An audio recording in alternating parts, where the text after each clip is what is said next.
श्री राधे। श्री गणेशाय नमः।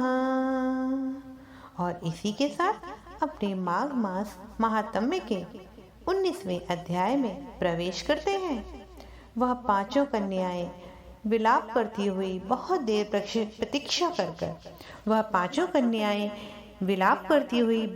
प्रतीक्षा करके जब अपने घर लौटी तो घर में आई हुई कन्याओं से माँ ने पूछा, तुम लोगों ने इतना विलंब क्यों कर दिया? तब कन्याओं ने कहा, माँ हम किन्नरियों के साथ क्रीड़ा कर रहे थे, सरोवर पे थे, समय का पता ही नहीं चला। यह कहकर हम आज बहुत थक गए हैं माँ, जाकर लेट गईं। वशिष्ठ जी कहते हैं, इस प्रकार आशय को छुपाकर वह विरह की मारी कन्याएं घर में आकर उन्होंने किसी प्रकार की क्रीड़ा नहीं की। वह रात्रि उनको एक युग के समान बीती। प्रातः सूर्य नारायण के उदय होते ही वह अपने आप को जीवित मानती हुई माताओं की आज्ञा से पुनः गौरी पूजन के लिए वह कन्याएं उसी स्थान पर पहुंची। उसी समय वह ब्राह्मण भी स्नान के लिए सरोवर पर आया। उसके आने पर कन्याओं ने वाह वाह किया। जैसे कमलिनी प्रातःकाल सूर्योदय को देखकर कहती है, उसको देखकर उनके नेत्र खुल गए और उस ब्रह्मचारी के पास आ गईं। आपस में एक दूसरे का हाथ पकड़कर चारों तरफ से उसे घेर लिया और कहने लगी, मूर्ख, उस दिन तू भाग गया था, लेकिन आज नहीं भाग सकता। हम लोगों ने तुमको घेर लिया है।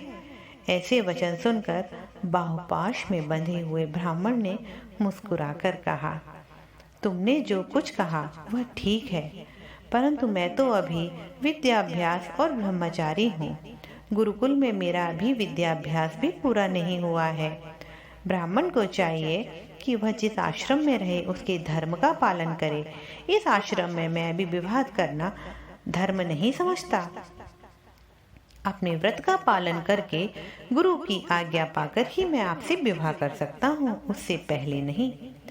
यह सुनकर कन्याएं बोली, जैसे वैशाख मास में कोयल बोलती है। वह कहने लगी, धर्म से अर्थ, अर्थ से काम, काम से धर्म के फल का प्रकाश होता है। ऐसा ही पंडित लोग और शास्त्र कहते हैं। हम काम सहित धर्म की अधिकता से आपके पास आए हैं, सो आप पृथ्वी के सभी भोगों को भोगिए। उस ब्राह्मण ने कहा, तुम्हारा वचन तो सत्य है, परंतु मैं अपने व्रत को समाप्त करके ही विवाह कर सकता हूँ, पहले नहीं करूँगा। तब वह कन्याएं कहने लगी कि तुम तो मूर्ख हो। अनोखी औषधि, ब्रह्म बुद्धि, रसायन सिद्धि, अच्छे कुल की सुंदर नारियां तथा मंत्र जिस समय प्राप्त हो ग्रहण कर लेना चाहिए। कार्य को टालना नहीं होता। केवल भाग्य वाले पुरुष ही प्रेम से पूर्ण और अच्छे कुल की उत्पन्न स्वयं वर चाहने वाली कन्याओं को प्राप्त होते हैं। कहाँ हम अनोखी नारियां और कहाँ आप तपस्वी बालक। यह बेमेल का मेल मिलाने में विधाता की चतुराई है।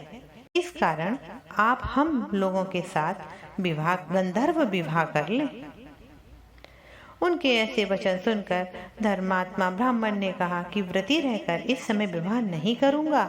आप मेरी बात सुनती क्यों नहीं है? मैं स्वयंवर की इच्छा भी नहीं रखता। जैसे ही वह ब्राह्मण रुष्ट हुआ, उनके वचन सुनकर एक दूसरे का हाथ छोड़कर उन्होंने ब्राह्मण को पकड़ लिया। सुशील और सुसोरा ने उसकी भुजाओं को, सुतारा ने आलिंगन किया और चंद्रिका ने उसका मुख चूम लिया। परंतु फिर उसने क्रोधित होकर उनको श्राप दिया कि जिस तरह तुम डायन की तरह मुझसे चुपटी हुई हो, इस कारण तुम सभी पिशाचिनी हो जाओ। ऐसा श्राप देने पर वह उसको छोड़कर अलग खड़ी हो गई। उन्होंने कहा कि हम निरपराधियों को वृथा का श्राप क्यों दिया? तुम्हारी इस धर्माज्ञता से हम रुष्ट हैं। धिक्कार है तुम पर। प्रेम करने से बुराई करने वाले को सुख तीनों लोकों में नष्ट हो जाता है, इसलिए तुम भी हम लोगों के साथ पिशाच हो जाओ। तब वे आपस के क्रोध से उस सरोवर में पिशाचनी हो गए और कठिन शब्दों से चिल्लाते हुए अपने कर्मों को भोगने लगे। गुरु वशिष्ठ कहने लगे, हे राजन, इस प्रकार वह पिशाच उस सरोवर के इधर उधर फिरते रहे। बहुत समय पश्चात मुनियों में श्रेष्ठ लोमश ऋषि पौष शुक्ला चतुर्दशी को आक्षुत सरोवर में स्नान के लिए आए। जब उन्होंने क्षुधा से दुखी इन पिशाचों को देखा, उनकी हत्या करने के लिए उन्हें गोल बांधकर चारों तरफ से घेर लिया था। वेदनिधि ब्राह्मण भी वहां पर आए। उन्होंने लोमश ऋषि को साष्टांग प्रणाम किया। वे पिशाच ऋषि के तेज के सामने ठहर न सके और पकड़े हुए हाथों से वो दूर हो गए। वेदनिधि का हाथ जोड़कर ऋषि लोमस कहने लगे, भाग्य से ही ऋषियों के दर्शन होते हैं। फिर उन्होंने गंधर्व कन्या और अपने पुत्र का परिचय देकर संपूर्ण वृतांत सुनाया और कहा, हे मुनिवर, यह सब श्राप मोहित होकर आपके सम्मुख खड़े हुए हैं। आज इन बालकों का निस्तार होगा, जैसे सूर्योदय से अंधेरे का नाश होता है। वशिष्ठ जी कहने लगे, पुत्र के दुख से दुखी हुए वेदनिधि ब्राह्मण के ऐसे वचन सुनकर रोमश ऋषि के नेत्रों में जल भर आया। वह वेदनिधि से कहने लगे कि मेरे प्रसाद से बालकों को शीघ्र स्मृति पैदा हो। मैं उनका धर्म कहता हूँ, जिससे आपस का ज्ञान विलीन हो जाएगा। और इसी के साथ हम अपने इस अध्याय में आपसे विदा चाहते हैं। श्री राधे।